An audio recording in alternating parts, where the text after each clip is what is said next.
Les enfants de la République, Frédéric Aziza. Frédéric Aziza. Radio J. Bonjour et bienvenue dans Les enfants de la République dont vous êtes l'invité Sonia Mabrouk. Bonjour. Bonjour à vous et merci. Alors, figure de CNews et de Europe 1, passée par l'école El Kabash, né à Tunis, vous êtes issu d'un milieu imprégné de politique et des valeurs de la Tunisie d'Habib Bourguiba, le père de la Tunisie moderne. Vous venez de publier « Et si demain tous inversés » chez Fayard, un roman où vous partez du principe que nous devrions immigrer, passer de l'autre côté de la Méditerranée, à nos risques et périls, pour fuir une guerre que vous imaginez menée par les Russes en Europe. En clair, faire le chemin inverse de que tous ces migrants font actuellement pour fuir le continent africain ou tout simplement pour vivre ou plutôt survivre. Alors, pourquoi ce livre, Sonia Mabrouk ? Pourquoi maintenant ? Parce que très souvent, on appréhende ce sujet de l'immigration à travers les chiffres, qui sont ceux des flux migratoires, à travers les défis, souvent les problèmes. Et je pense, et c'est d'ailleurs une leçon pour moi-même, d'abord, une forme d'introspection qu'on devrait, et que la meilleure manière d'appréhender un sujet, c'est de se mettre à la place de l'autre. Pour un écrivain, un auteur, quand on se regarde dans le miroir, c'est voir l'autre. Donc je voulais essayer d'appréhender ce sujet par un autre aspect, et puis aborder les questions qui me paraissent essentielles. C'est la notion d'appartenance à une nation et la notion d'attachement ou de fidélité à ses origines. Très souvent, eh bien, ces deux notions se font face aujourd'hui. Immigration, assimilation, si on va en parler. Mais d'abord, et parce que c'est le principe de cette émission, un mot sur votre parcours, Sonia Mabrouk. Vous êtes franco-tunisienne. Oui. Qu'est-ce que ça implique chez vous ? Qu'est-ce que ça implique pour vous d'être franco-tunisienne ? Une double culture qui est pour moi une richesse et pas du tout un paradoxe ni une forme de schizophrénie. Moi, je suis arrivée, alors individuellement, il est vrai, et par l'aide, et plus que l'aide d'ailleurs, par la chance d'être passée par l'école de la République à pouvoir faire coexister ces deux cultures de manière totalement harmonieuse. C'est ce que j'appelle d'ailleurs l'assimilation ou l'intégration, on en parlera. Et donc cette double culture, elle reste une richesse. C'est à la fois la fierté de pouvoir s'accomplir en France et puis la fierté aussi d'être né dans ce pays qui est celui de mes origines. La Tunisie. Vous avez fait le chemin de la Tunisie vers la France et vous vous imaginez dans votre livre une inversion des choses. Les Européens fuyant leur pays pour rejoindre l'autre rive de la Méditerranée. D'où vous est venue cette idée d'inversion totale des flux migratoires et pourquoi êtes-vous parti du postulat de tout inverser ? D'abord, de l'observation. C'est d'abord la journaliste qui parle, c'est-à-dire que j'ai observé la Méditerranée qui est devenue aujourd'hui un véritable cimetière à ciel ouvert à l'aune de chaque naufrage de migrants. Et je me suis dit, et pourquoi pas l'inverse ? Et d'ailleurs, quand vous voyez ça, comme a priori ça doit être le cas de tout le monde, vous avez mal. Ah bah évidemment. Vous souffrez. Écoutez, je pense que je suis aussi... j'ai de l'empathie, évidemment. Et puis quelque part, ça aurait pu être vous. Eh bien, ça aurait pu être moi, si vous voulez, mais c'est ce que je vous ai dit tout à l'heure, par à la fois la chance d'être né dans un certain milieu, pas forcément privilégié, mais qui m'a donné la possibilité d'avoir accès à l'école. Ça aurait pu être, évidemment, nous tous, le rôle d'un écrivain ou d'un journaliste, c'est de pouvoir se mettre à la place de l'autre. Et c'est pour ça que j'ai imaginé cette inversion, c'est-à-dire que l'Européen devient le déplacé, devient le réfugié, devient le migrant, et donc subit aussi tout ce que subissent aujourd'hui les migrants dans nos pays. Et ce que j'ai vu dans ce livre aussi, c'est quelque part un cri d'alerte. Oui, forcément. Effectivement, un cri d'alerte, mais par rapport à une assimilation qui est déconstruite aujourd'hui et qui n'est plus appliquée en France.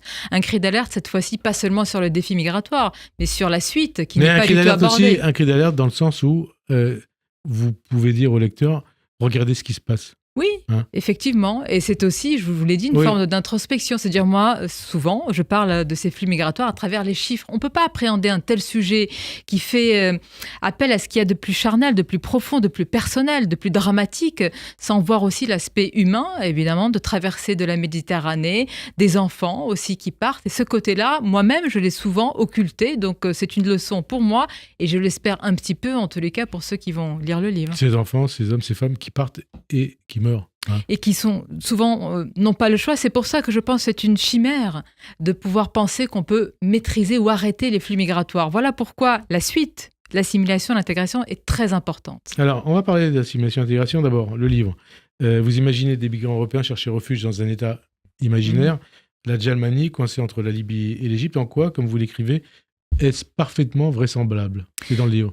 C'est parfaitement vraisemblable parce que demain, tout est possible. Vous savez, on a vécu aujourd'hui une guerre qui est aux confins de l'Europe, en Ukraine.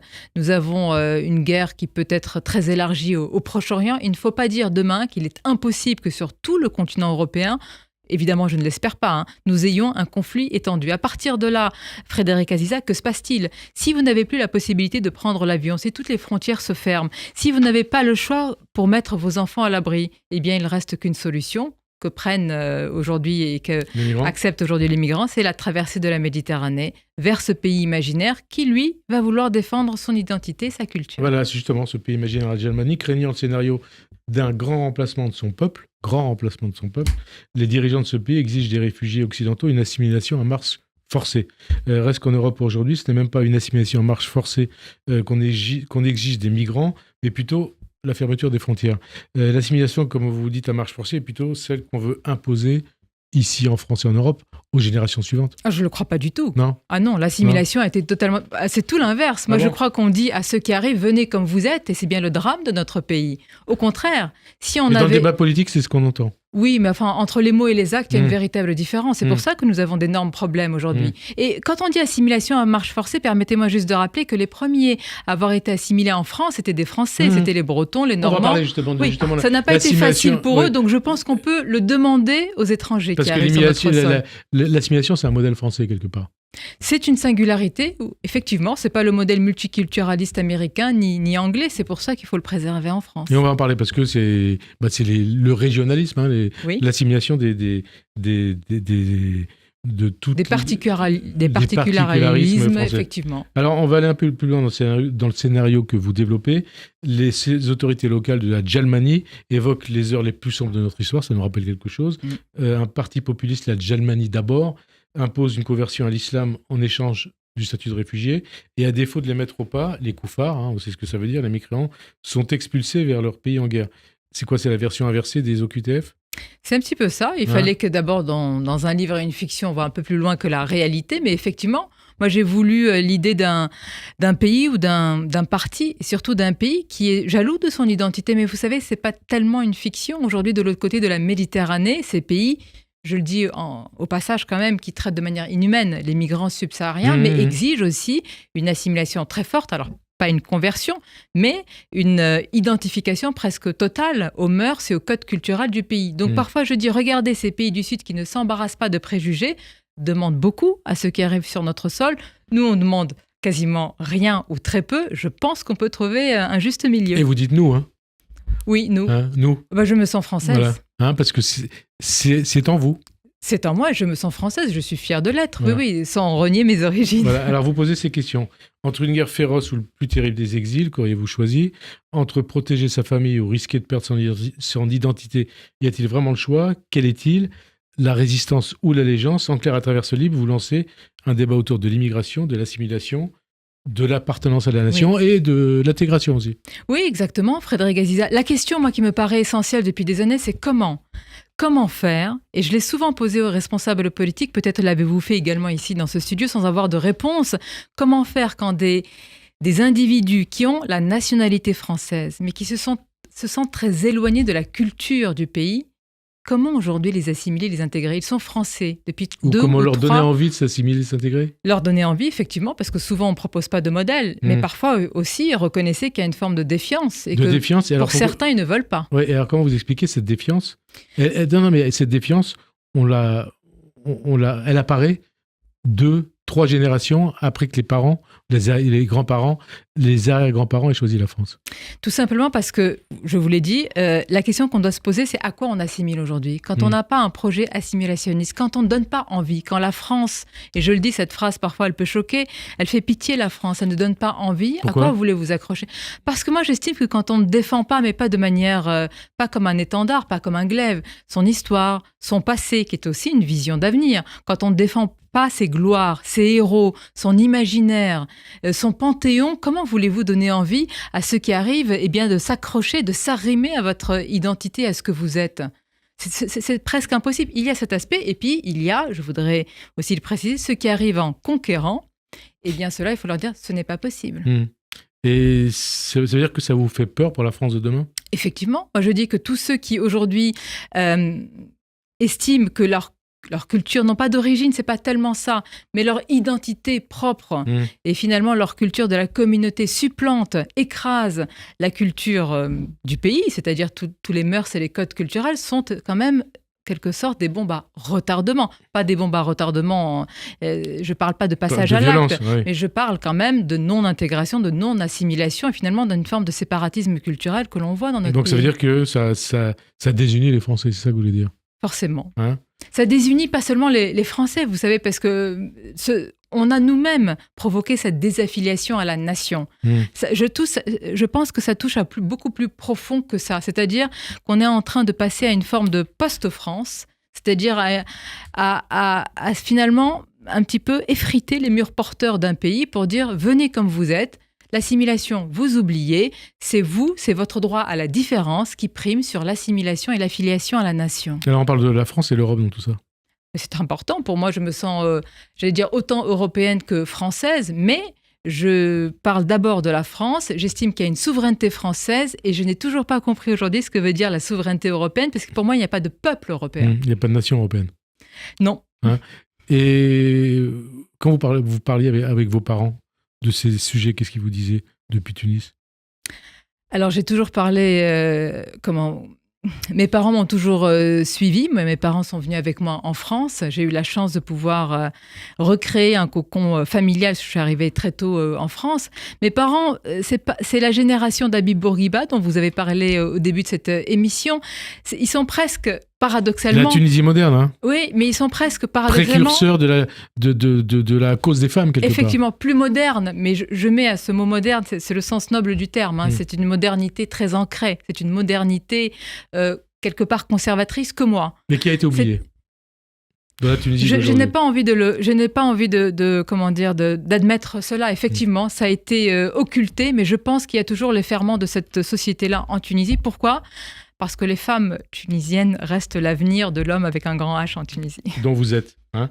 Alors, dans ce livre, vous imaginez deux familles. Une famille française catholique et une famille française juive, oui. Qui vont se retrouver de l'autre côté de la Méditerranée dans un pays imaginaire. D'abord, pourquoi ce choix de ces deux familles? C'est parce que c'est quelque part votre enfance? C'est mon enfance, je l'ai souvent dit. Moi, j'ai vécu, et je vis toujours d'ailleurs, j'ai toujours un appartement dans le quartier juif, ce qu'on appelait le quartier juif, c'est la Goulette. La Goulette. Et effectivement. Ça, avec ses restaurants, sa boutard, ses couscous et ainsi de suite. Exactement, avec toute cette ambiance également. Et quand je dis aujourd'hui que j'ai vécu avec mes amis juifs, je veux dire, c'était des tablés le dimanche.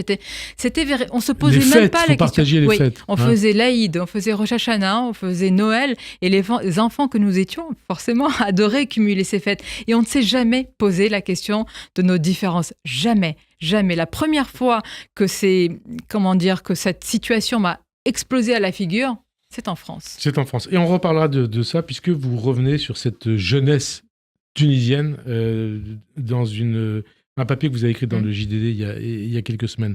Est-ce que la douleur de l'exil est toujours la même, qu'on soit d'un côté ou de l'autre de la Méditerranée? Oui, elle est forcément la même. Je voudrais juste répondre à la question que vous m'aviez posée, Frédéric. Je n'ai pas répondu. Vous m'avez dit pourquoi une famille française et une famille juive. Oui. C'est important parce que dans ce livre, on ne va pas révéler la fin, mais la famille française, quand elle arrive de l'autre côté de la Méditerranée, elle va être soumise à un choix existentiel. La famille juive va être soumise à ce même choix existentiel, mais il va y avoir un attachement à ses racines, à sa culture beaucoup plus important. Oui, donc c'est l'assimilation, la conversion ou pas, hein? C'est pour ça qu'entre juifs et musulmans, il y a quand même beaucoup de similitudes. Bien sûr. Il y a une culture, il y a un attachement très très fort. Y compris un attachement familial. Y compris un attachement familial. Mais l'attachement familial, c'est l'attachement aux racines, c'est l'attachement à la culture, etc. Et moi, j'ai voulu montrer aussi que par rapport à un Occident chrétien, eh bien, il y a aujourd'hui une forme de déperdition de cet attachement à ce qu'on est, à cette civilisation que juifs et musulmans ne connaissent pas ou connaissent moins. Vous avez voulu essayer d'expliquer ce que ferait un Européen à la place d'un migrant qui veut tenter de venir en Europe. Exactement. Et alors ? Eh bien, il va être soumis à la douleur de l'exil, il va être soumis également à la précarité des camps, et il va être soumis à quelque chose qui est très important, c'est les préjugés des pays du Sud. C'est-à-dire que souvent, je vais le dire comme je le pense, les antiracistes, les indigénistes en France ont fait passer l'occidental pour forcément le raciste, celui qui va être dans le rejet, parce que tout simplement, il défend sa culture. Alors l'occidental, le blanc, le juif. Effectivement. Alors que de l'autre côté de la Méditerranée, quand on fait subir, ce qui est à condamner, des choses qui sont assez difficiles, quand on exige une assimilation, on n'est pas traité de la sorte. Donc je pose la question, pourquoi ? Pourquoi ? Tout simplement, les pays du Sud, on leur reconnaît la possibilité de défendre leur identité et la culture. Et quand c'est l'Occident, on dit « Ah non, écoutez, non, l'Occident, c'est pas possible. » Et pourquoi c'est les vestiges du colonialisme ? Exactement. C'est plus des vestiges, là. Ça reste extrêmement ancré et c'est malheureusement aujourd'hui ce qui nous empêche d'avancer. Et alors, il y a aussi tout ce qui est culture, le bagage culturel. Effectivement, pour moi, c'est ce qu'il y a d'essentiel. Une nation ne peut pas se définir sans ce bagage culturel, mais il faut comprendre quelque chose. Ce que j'ai voulu dire dans ce livre, c'est que tout étranger qui vient quelque part, il vient avec ses bagages culturels. Moi, je suis venue avec mes bagages culturels et vous ne pouvez pas dire à quelqu'un venez quelque part vierge de tout. Moi, je suis venue avec ma manière de voir le monde. Après, quand je suis arrivée ici... C'est ce qui a enrichi la France depuis des siècles. Mais tout à fait. Mais quand je suis arrivée ici, j'ai compris ce que c'était, par exemple, la laïcité. C'est une singularité française. Je me suis adaptée. Quand vous n'arrivez pas en conquérant, vous y arrivez. Quand vous venez avec une autre mentalité, il faut vous attendre à ce qu'il y ait des problèmes d'intégration. Alors justement, l'assimilation, comment on fait pour assimiler des individus qui n'ont rien à voir avec le pays d'accueil ? C'est compliqué. Eh bien, mais il faut une volonté. Il faut une volonté. Est-ce qu'on l'a aujourd'hui ? Moi, je ne pense pas. Tout simplement parce qu'on a inversé la définition de l'assimilation. L'assimilation, on pense que c'est le fait de renier ses origines. De nier ce dont on vient, ce que l'on est. La véritable assimilation, moi, c'est ce que j'ai en tête. C'est ce que vous pensez. J'ai la différence entre intégration, assimilation. Alors, permettez-moi de vous donner ma définition. Voilà. Pour moi, l'assimilation, c'est de partager les mêmes mœurs et codes culturels d'un pays, sans toutefois renier ses origines. L'intégration, et c'est une grande différence que je vois avec l'assimilation, c'est technique. L'intégration, c'est avoir ses papiers, c'est être naturalisé, mais pas forcément acculturé. Quand moi j'ai eu mes papiers, j'ai été naturalisée française. Je n'ai pas pour autant été assimilée.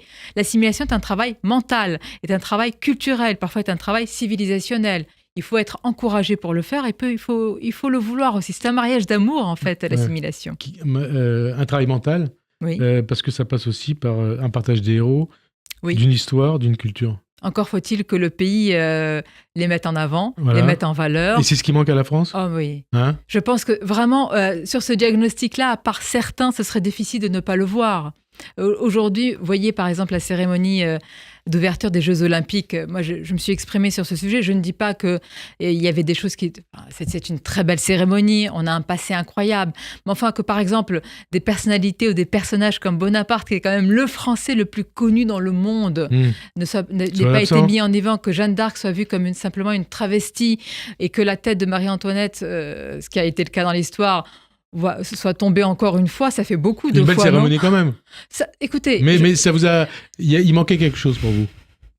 Écoutez, les valeurs de la France. Alors, je ne sais pas ce que ça veut dire les valeurs de la France. Moi, j'ai toujours trouvé, il manquait ce qu'il y a de plus sacré chez nous en réalité, ce qui nous unit véritablement. Vous savez, il y a un mot qu'on prononce plus souvent, c'est la beauté. C'est ces grands personnages. Il peut y avoir, moi, je viens d'un pays qui a été sous protectorat.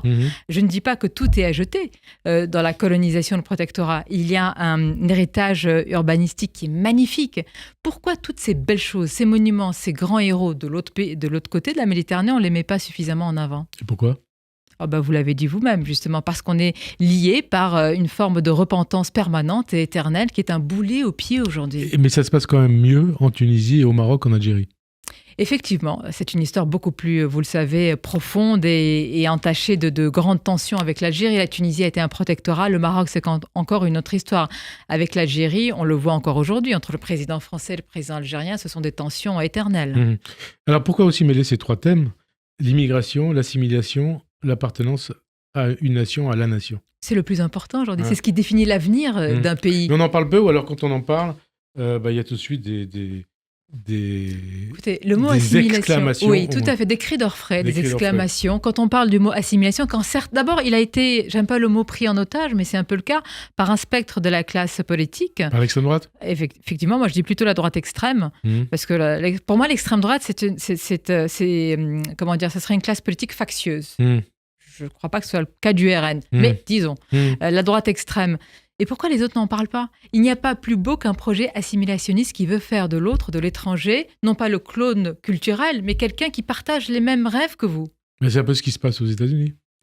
C'est un modèle qui... oui, vous avez raison, sous la même bannière, sous le même drapeau, mais avec parfois une visée multiculturelle qui ne devrait pas être la nôtre, me semble-t-il. Donc, vous parliez tout à l'heure de l'assimilation dans les régions françaises. Quelles leçons il faut tirer de ça pour l'avenir, pour le présent et pour l'avenir? Ça a été fait à marche forcée. Ouais. Quand on a dit à mais l'école... ça a fonctionné a priori. Oui, mais je rappelle mais quand ça a même... pris des siècles. Oui, mais Frédéric Aziza, s'il y a des Normands, il y a des Bretons qui nous écoutent, ça n'a pas été évident. C'est-à-dire, il faut quand même rappeler qu'à l'école, on leur a dit... des Corses. Oui, vous avez raison. Ne les oublions pas, nos amis corses. On leur a dit, c'est fini. C'est fini. Votre langue, votre patois. Et ça a été, pardonnez-moi, à la schlag. C'est les hussards de la République. Donc, pourquoi ce qu'on a demandé aux Français, on ne peut pas le demander aux étrangers aujourd'hui. Et regardez, on a eu une homogénéité du territoire à l'époque. Vous savez très bien ce qui se passe. C'est sous-entendu dans ce que vous dites. manque de courage politique. Et puis, on considère que c'est du racisme, quelque part. Mais il ne faut pas se laisser imposer. Non, mais c'est bien ce qui se passe. Mais je suis d'accord. Mais pour moi, l'assimilation, c'est le véritable antiracisme. Votre définition aujourd'hui. de l'assimilation. Le véritable antiracisme aujourd'hui. Le véritable antiracisme. Et l'appartenance à une nation? C'est un partage et une volonté de préserver ensemble une unité culturelle. Ça veut dire que l'assimilation, c'est une chance pour la France. Mais effectivement, mais on ne la saisit pas. On ne veut même pas la donner. Ni on offre un projet assimilationniste, ni de l'autre côté, on a envie de s'accrocher, de s'arrimer à ce projet parce qu'aujourd'hui, la France ne représente plus un rêve, malheureusement. Et l'immigration? L'immigration, je pense... Une chance pour la France moi, je ne peux pas dire, et je ne dirai jamais que c'est un problème. Ouais. Bah oui, c'est compliqué. Non, c'est que je pense que et ce n'est ici, pas... à Radio J, pareil. Mais attendez, tout est une question de nombre. Moi, j'ai toujours estimé... vous savez, la démographie, le nombre, c'est le pouvoir aujourd'hui. On peut assimiler et intégrer des individus, on ne peut pas le faire avec des peuples. C'est mathématique et arithmétique. C'est ce qui est en train de se passer en Europe? Mais c'est pas que je considère, c'est que vu les flux migratoires, c'est ce qui est en train de se passer. Et donc, ça conduit à la catastrophe? Ça conduit à une désassimilation et à une désaffiliation. Et ça conduit à ce que des Français qui sont Français depuis 2 ou 3 générations n'aient pas la chance de pouvoir être assimilés. Et voyez-vous, Frédéric Aziza, moi je trouve que accueillir pour faire dormir sous les ponts des immeubles haussmanniens et n'offrir rien d'autre que finalement le chômage et la pauvreté et la misère, je trouve qu'il y a autre chose comme accueil dans un pays qui s'appelle la France. Et le droit à la différence, c'est un non-sens? Le droit à la différence, ça nisque le fondement de l'assimilation. Le droit à la différence, c'est venez comme vous êtes. Or, en France, on devrait dire venez partager ce qu'il y a de plus beau, c'est-à-dire un rêve français. Un rêve français, et vous avez essayé de décrire comment l'Européen donc se comporterait s'il devait tout quitter pour aller en terre d'islam. Effectivement. L'assimilation en terre d'islam, est-ce qu'elle est possible sans se renier? Parce que c'est aussi au centre du livre et à la fin du livre. C'est-à-dire qu'aujourd'hui, si l'Européen devait justement immigrer de l'autre côté de la Méditerranée, eh bien, il y aurait quand même une barrière qui n'est pas... qui est un obstacle, qui est une digue, qui est un mur, qui est une muraille, c'est celui de la religion.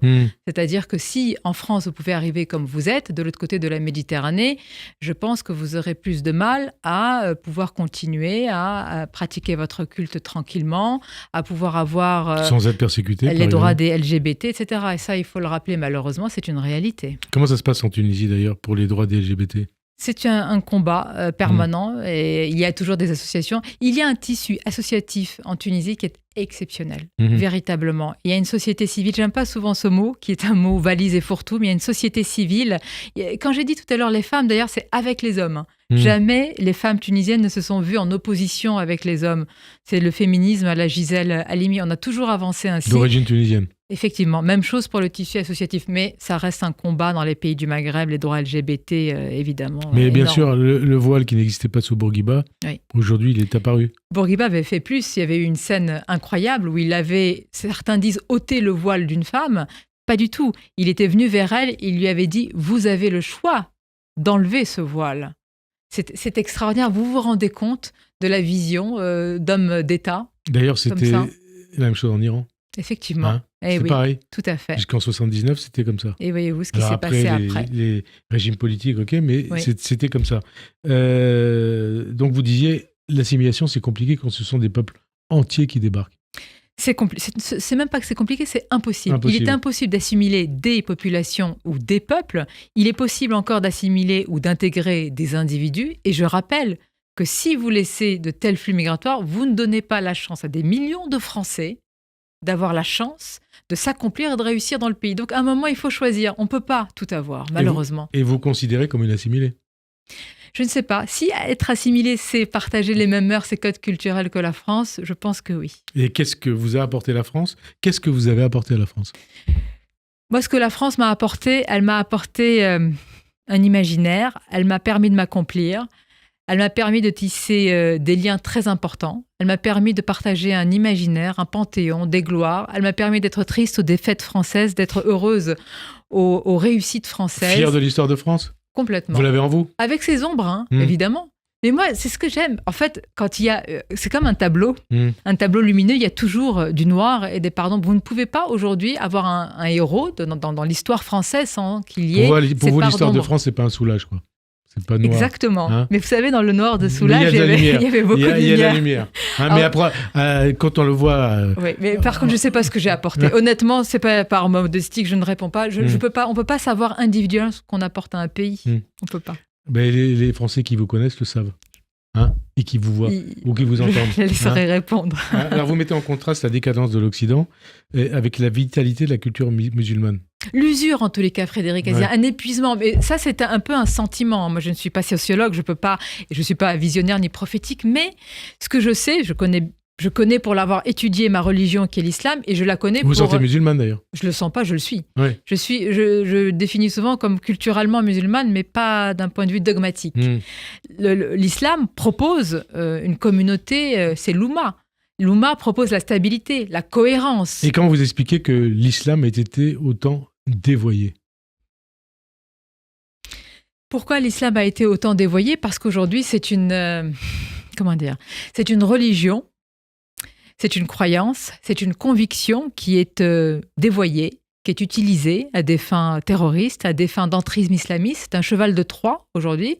Mais y compris en France. Hein. Ah bah surtout en France, qui a été considéré d'ailleurs parfois par certains islamistes comme le ventre mou de l'Occident. Mais je dois dire aussi que si pour moi il y a une différence entre islamisme et islam, l'un découle de l'autre. C'est-à-dire qu'il y a aussi un devoir de regarder en face cette religion, non pas pour franciser l'islam, je n'y crois pas du tout. Mais de l'accepter en tout cas. Mais de l'accepter et de voir comment, non pas l'islam peut devenir compatible avec la République, mais comment faire en sorte que ceux qui en font un outil d'entrisme et de propagande, soient limités à la sphère privée aujourd'hui. Mais l'islam est compatible avec la République. Je ne parle pas de l'islamisme. Quand ce sont des individus, encore une fois, oui. Quand c'est une question de population et de peuple et de nombre, se pose un problème. Alors vous êtes quelque part une Française au sang mêlé, hein ? Effectivement. Puisque vous avez obtenu la nationalité française, je crois que c'était en 2010. Exactement, oui, naturalisée. Oui. Ça a été compliqué pour vous de devenir française ? Oui, mais comme beaucoup, ceux qui nous écoutent peut-être et qui ont connu ce parcours. Mais c'est bien d'en en parler. Oui, c'est pas non plus compliqué. Oui. Vous savez, ce sont toujours, d'abord, c'est les angoisses de ne plus avoir ses papiers renouvelés. Moi, j'ai eu un parcours universitaire assez classique. Je suis venue faire mon 3e cycle à la Sorbonne. Et puis, quand je me suis inscrite en thèse, en arrivant à la préfecture de police pour renouveler ma carte de séjour étudiant, on m'a dit que ce n'était plus possible. J'ai dit à la fonctionnaire, j'ai dit, écoutez, regardez, je suis inscrite en thèse, madame, pensant que c'était quand même un parcours assez, emblématique d'une réussite. Elle m'a dit non, vous ne pouvez pas continuer. J'estime que ça fait 2 ans que vous êtes en thèse. J'avais besoin quand même de 4 années pour finir ma thèse au moins. Effectivement, je n'ai pas été renouvelée, je n'ai pas eu ma carte de séjour, donc j'ai tout fait pour trouver un travail. Et c'est comme ça que j'ai frappé à la porte du magazine Jeune Afrique. Hein, ouais. Et ensuite... Voilà. Public Sénat. Et ensuite, Public Sénat, Jean-Pierre Elkabbach qui m'a mis le pied à l'étrier. Donc vous êtes quelque part un bébé Elkabbach. Oh oui. Hein? Oui. Mais vous savez, j'ai beaucoup de reconnaissance à ceux qui nous mettent un pied à l'étrier. Je pense que dans 20 ans, si je suis encore dans le métier, si je suis encore de ce monde, je dirais merci Jean-Pierre Elkabbach. Et on lui dit merci. C'est une grande figure de la presse. Oui, tout à fait. Voilà. Il manque. Oui, beaucoup. Hein? Devenir française, ça a été un rêve, une nécessité ? Ça a été une continuité presque naturelle. Moi, de l'autre côté de la Méditerranée, j'ai souvent sublimé la France, mais sublimé et aussi idéalisé.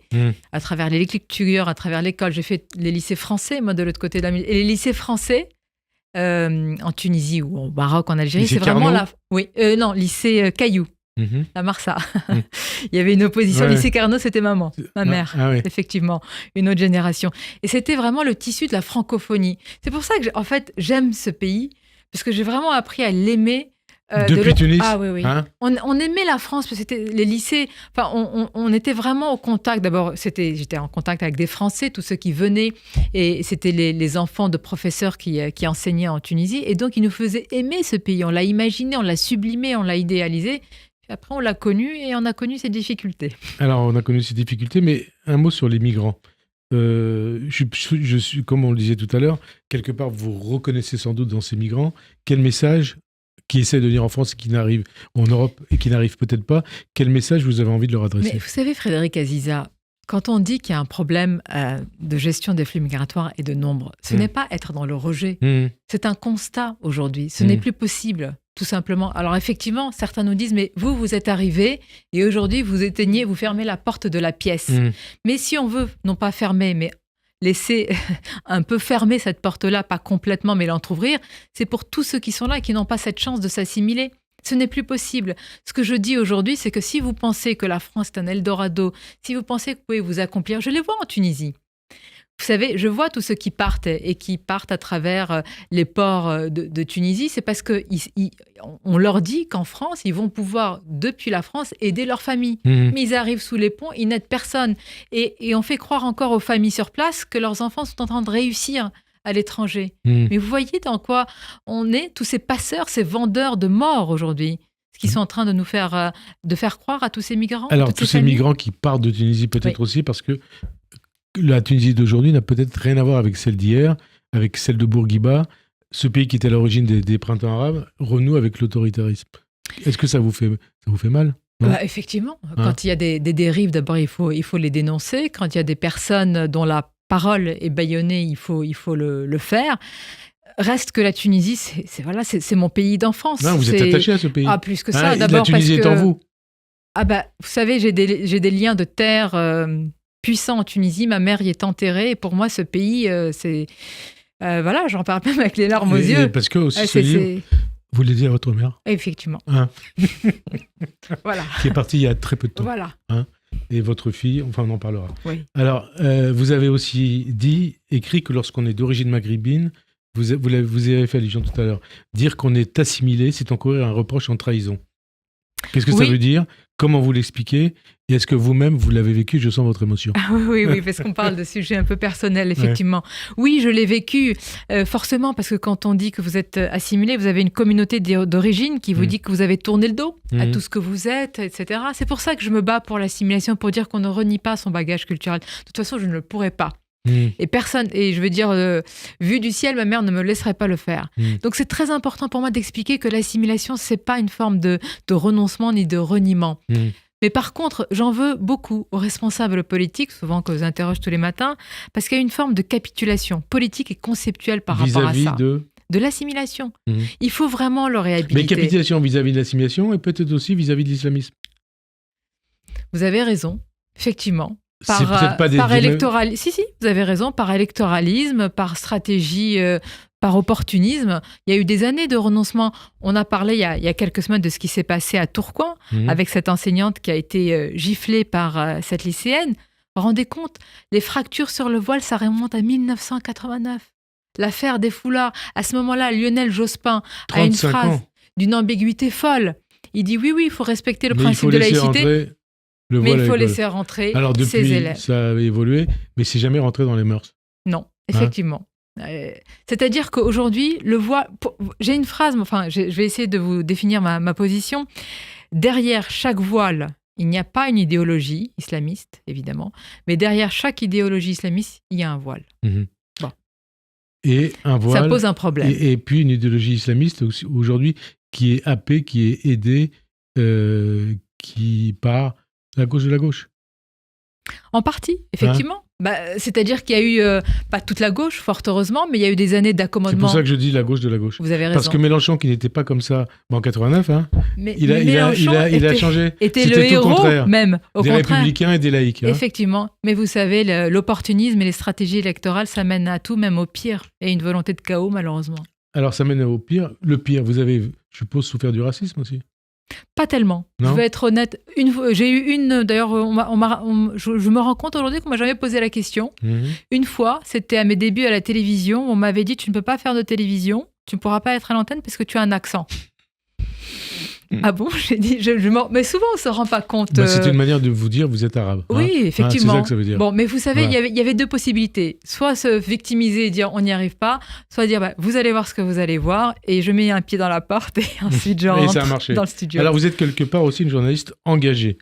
Et pourquoi je vous dis ça ? Parce qu'on vous reproche souvent votre présence sur CNews et on dit Sonia Mabrouk, c'est une réac. Qu'est-ce que vous répondez à vos détracteurs qui ne supportent pas ce que vous dites d'ailleurs sur l'assimilation, sur l'immigration, sur le vivre ensemble, sur l'appartenance à une nation. Ils ne supportent pas ça.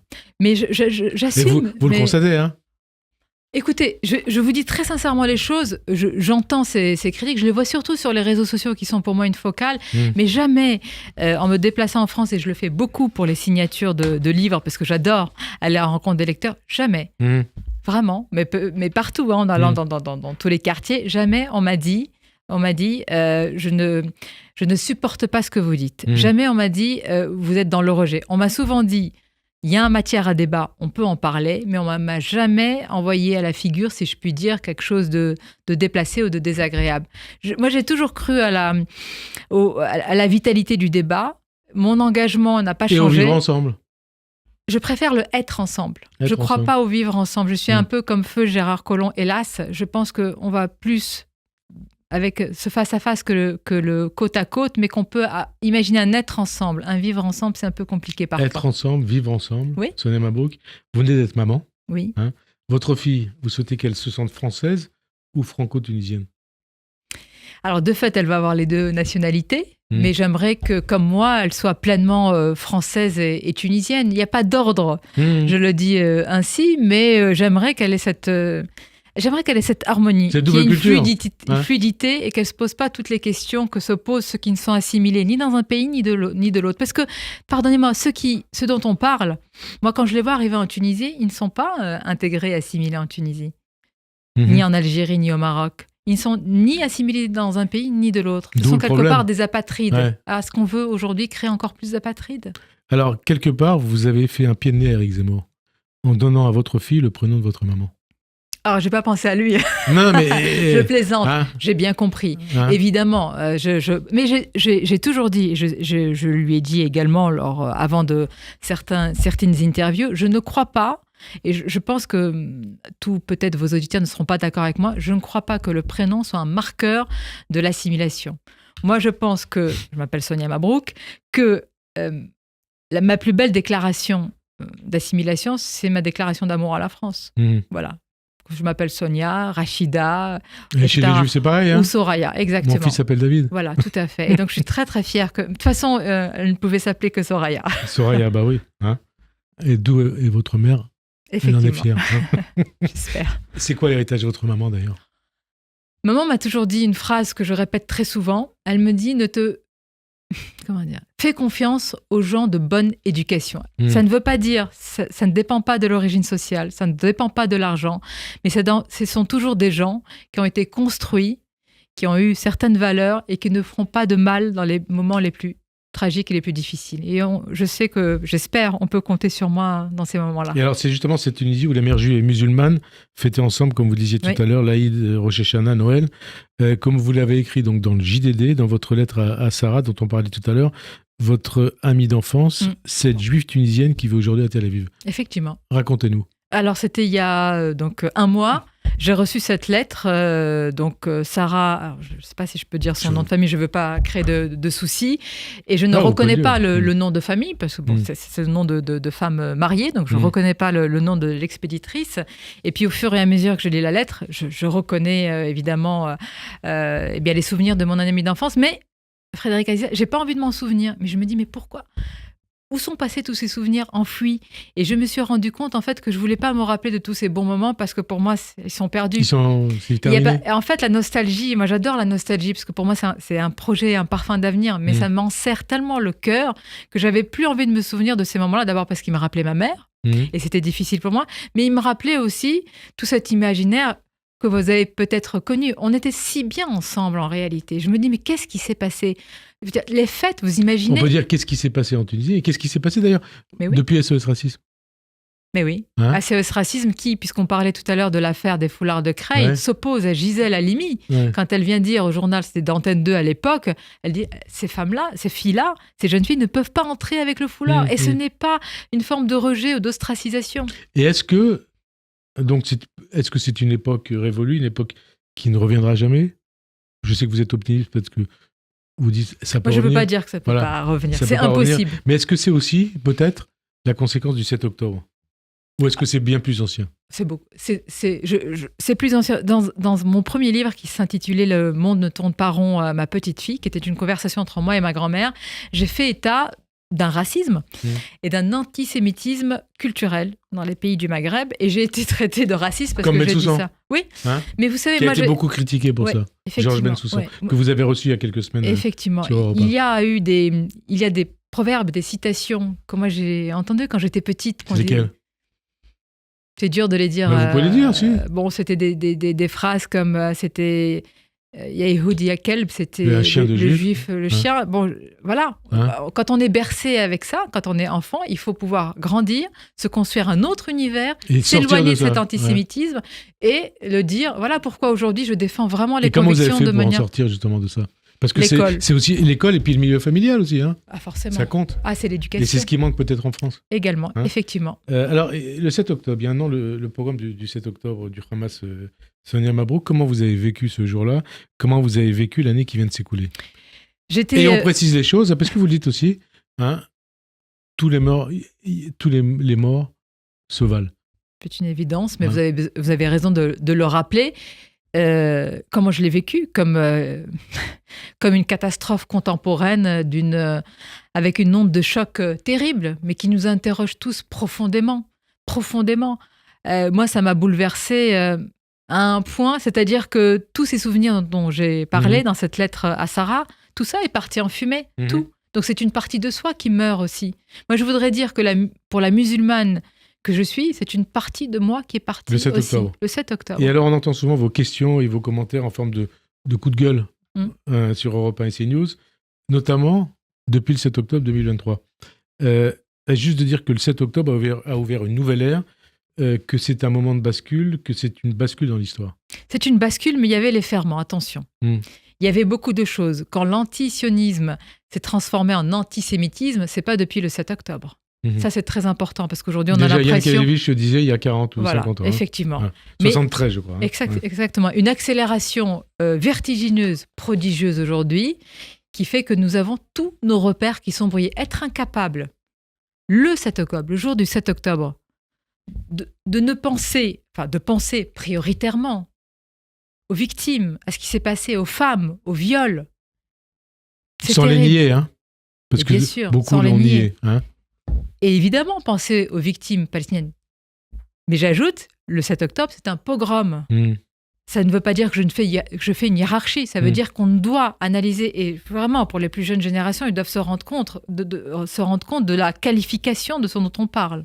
Alors, une guerre, vous y faites allusion, d'Israël contre le Hamas avec ses conséquences en France, on le voit depuis un an, c'est-à-dire une explosion de l'antisémitisme véhiculée souvent par la gauche sous couvert d'antisionisme. Qu'est-ce que cela vous inspire? Moi, ça me fait extrêmement mal au cœur. Hein, et d'ailleurs, récemment, vous avez interviewé Jérôme Gage à l'antenne d'Europe 1. Ah, c'est le constat qu'il fait, Pour c'est moi, le constat ouais. que vous avez fait avec lui. Alors, Jérôme Gage, c'est intéressant. Il a été, il a été renvoyé à ses origines juives. Par Jean-Luc Mélenchon. Par Jean-Luc Mélenchon. C'est ce qu'il a expliqué ici, c'est ce qu'il a expliqué chez vous. Effectivement. C'est la première fois ça s'appelle qu'on essentialiser. Qu'on l'essentialisait. Voilà. Comment voulez-vous dans ce pays, pardonnez-moi, comment voulez-vous qu'on s'en sorte? Comment voulez-vous inculquer, je veux dire, un cadre, des garde-fous aux jeunes générations si on a des repères autant brouillés dans la classe politique? Alors, des repères autant brouillés dans la classe politique, c'est pas pour parler de politique ni de personnalité. Mélenchon qui a multiplié avec ses amis les tweets et déclarations Roland nauséabonds, que ce soit sur le CRIF, sur les personnalités d'origine juive, il y a Lebrun-Pivet, Elisabeth Borne, Rutel Krief, Pierre Moscovici, Benjamin Haddad. De quoi Mélenchon est-il le nom? Une chose très grave en France, qui est un décor, un imaginaire antisémite, Moi, Frédéric Ziza, je ne vous dirais pas qu'il est antisémite parce que, non, pas simplement pour éviter la question, c'est parce que vraiment je fais confiance à la justice. Je pense que ce n'est pas aux responsables politiques et aux journalistes. Mais il y a les conséquences de ces déclarations. C'est ça ce qui m'importe, c'est ça ce qui m'inquiète, c'est ça ce qui est grave. Quelque part, ça pourrit la jeunesse. Ah, mais c'est pas que quelque part. Là, c'est un poison lent qui est en train d'infuser dans les esprits et qui est en train de miner tous les murs porteurs dont nous parlons tout à l'heure. En fait, tout ce qu'on a dit, pour la volonté de s'assimiler, de s'intégrer, tout est en train de partir en ruine avec ce poison lent. En fait, on l'injecte à haute dose dans les veines du pays. On l'injecte, c'est Mélenchon qui l'injecte ? En grande partie, oui. En grande partie, oui. Vous ne pouvez pas, aujourd'hui, sous couvert de relents antisémites, attaquer comme ça la France. Parce qu'en réalité, derrière toutes ces attaques, c'est la France qui est attaquée, c'est la France qui est minée. Alors, comme on arrive à la fin de cette émission, Sonia Mabrouk, bien... Comment renouer ? Est-il encore possible de renouer avec ce passé que vous avez connu à Tunis, ou comme vous l'écrivez à Sarah, juifs et musulmans avaient tout en partage ? Oui, il faudra des générations, honnêtement. Moi, j'y crois toujours, mais il faudra plusieurs générations, Frédéric Aziza. C'est-à-dire qu'aujourd'hui, il y a une telle haine, une telle incompréhension. D'abord, évidemment, au Proche-Orient, sur une même terre, mais même, moi, je vois aujourd'hui des générations plus jeunes, y compris parfois dans un cercle familial ou amical pas très lointain, et en Tunisie, où véritablement, il n'y a pas un autre mot que le mot haine. Et aujourd'hui, pour le transformer en compréhension, en entente, en cohésion, éventuellement, en amour, en être ensemble, moi, je pense qu'il n'y a qu'une seule chose, le courage. Et la pédagogie. Ses convictions, ça va ensemble. Mais on en manque aujourd'hui. Merci. Et avant de conclure, je rappelle donc, Sonia Mabrouk, que votre livre Ici demain, tous inversés, publié chez Fayard. Merci. Merci à vous. Merci d'avoir répondu à notre invitation avec ce beau sourire. Bonne journée sur Radio J. À dimanche prochain. Merci.